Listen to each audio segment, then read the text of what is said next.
नमस्कार, जय श्री राम। मेरा नाम है सुजाता देवी, मेरी चैनल का नाम है सुजाता देवी रिएक्शन वीडियो। आज का वीडियो दोस्तों हम लेके आए हैं 66 अरब पेड़ चीन ने कर दिया वो जो भारत सोच भी नहीं सकता। इसके बारे में दोस्तों वीडियो चलते हैं वीडियो।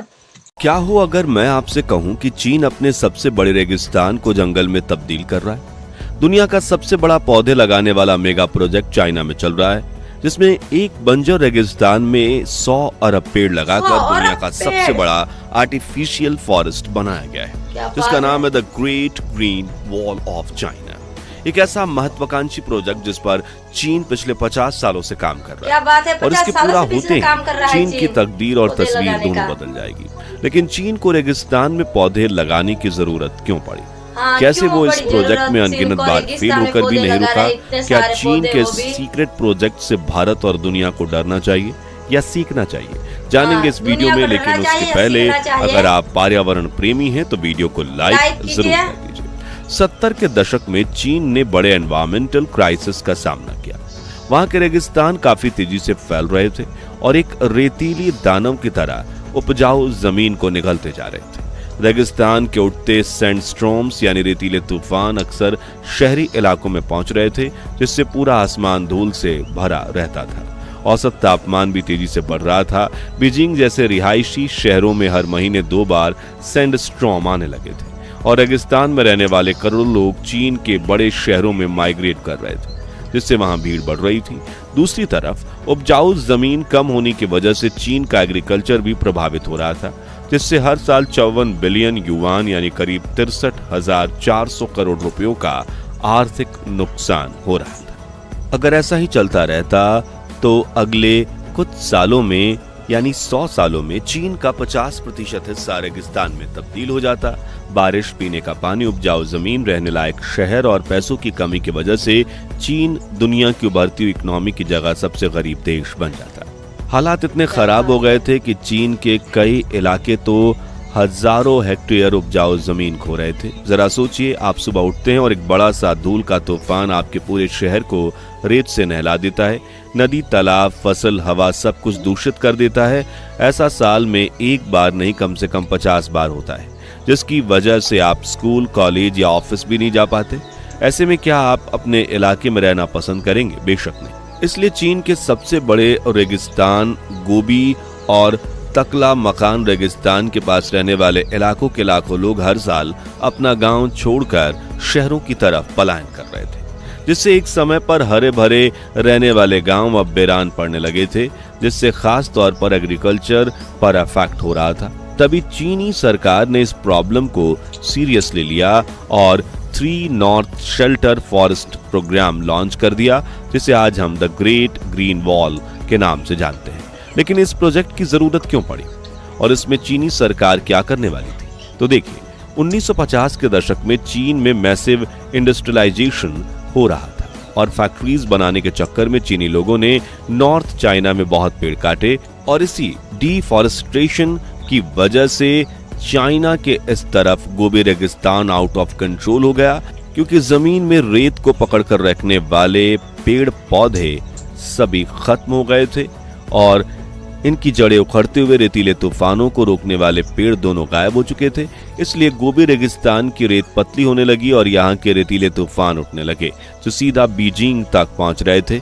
ऐसे में अगर इन्हें रोका नहीं जाता तो चीन की राजधानी बीजिंग ही बंजर रेगिस्तान बन जाती। इसलिए सरकार ने एफॉरेस्टेशन प्रोजेक्ट लॉन्च किया, जिसमें उन्होंने गोबी डेजर्ट के पास 45,000 किलोमीटर ग्रीन वॉल बनाना शुरू किया ताकि वो रेगिस्तान को फैलने से रोक सके। ये प्रोजेक्ट कितना बड़ा था उसका अंदाजा आप इसी से लगा सकते हैं कि इसकी लंबाई कश्मीर से लेकर कन्याकुमारी के डिस्टेंस से भी 1000 किलोमीटर ज्यादा थी और ये आर्टिफिशियल फॉरेस्ट कुछ इलाकों में तो 100 किलोमीटर की चौड़ाई तक फैला हुआ था। इस ग्रीन इनिशिएटिव की कॉस्ट 56 बिलियन यूएस डॉलर थी और इसे पूरा करने के लिए चीन ने 1978 से 2050 तक 72 सालों की लंबी और थका देने वाली टाइमलाइन को चुना, क्योंकि गोबी रेगिस्तान के चारों तरफ लगभग वॉल बनाने के लिए 100 अरब पेड़ लगाने थे। जी हाँ, 100 बिलियन ट्रीज। इतने बड़े मेगा प्रोजेक्ट के बारे में जानकर ही हमारे रोंगटे खड़े हो गए। अब दोस्तों 1978 से चीन ने यहाँ पेड़ लगाना शुरू किया, लेकिन ये काम इतना भी आसान नहीं था। इसमें कई मुश्किलें सामने आने वाली थी।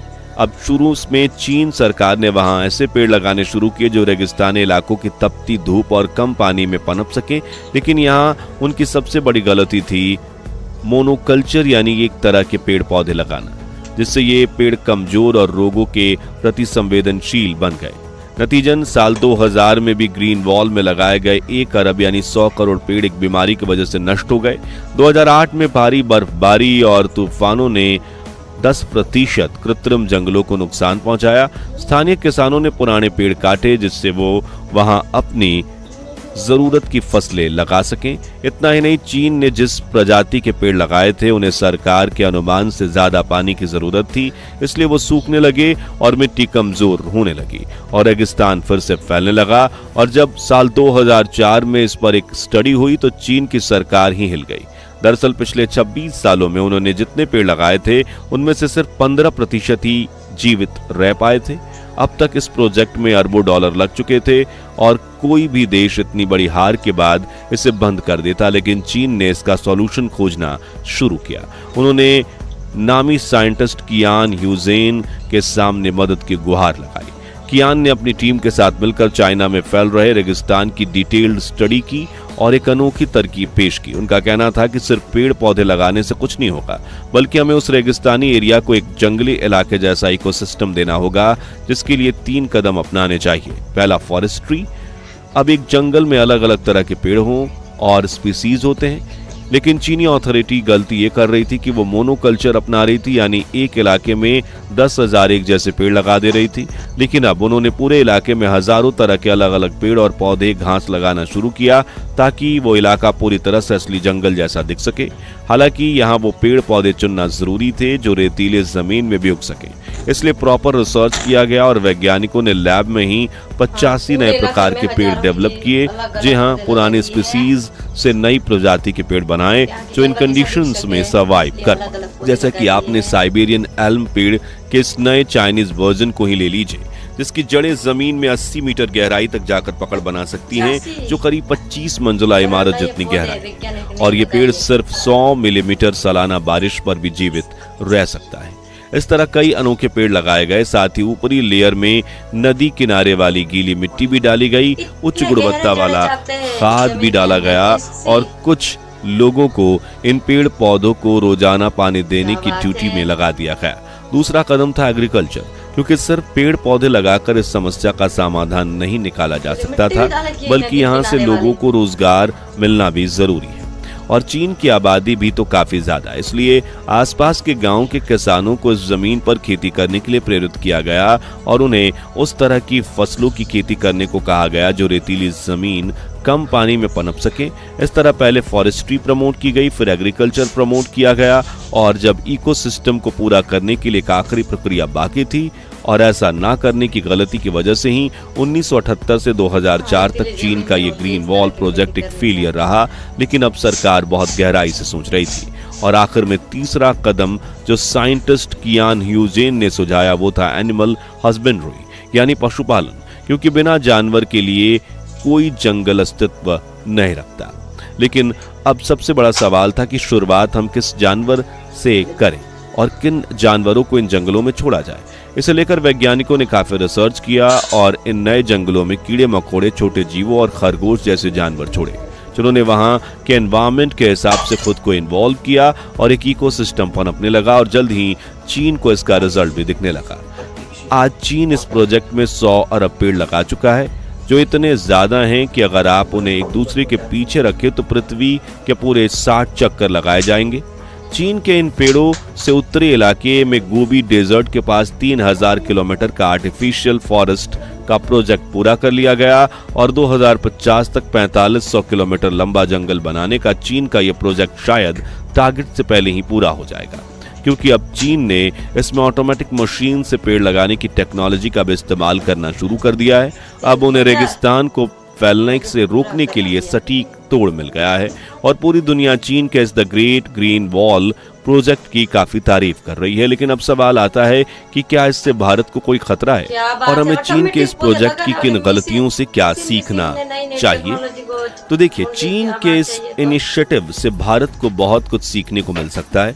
खास बात तब आती है जब डेजर्टिफिकेशन को रोकने, इकोसिस्टम को रिवाइव करने और सस्टेनेबल डेवलपमेंट की बात हो। भारत में भी राजस्थान का थार रेगिस्तान धीरे धीरे आसपास के इलाकों को निकल रहा है। बीकानेर, जोधपुर, जैसलमेर जैसे कई शहर आज खतरे में हैं। अगर समय रहते हमने इससे निपटने के लिए ठोस कदम नहीं उठाए तो अगले कुछ दशकों में भारत को भी रेगिस्तान के विस्तार की समस्या का सामना करना पड़ सकता है। अब चीन की सबसे बड़ी गलती थी मोनोकल्चर, यानी एक ही तरह के पेड़ लगाना।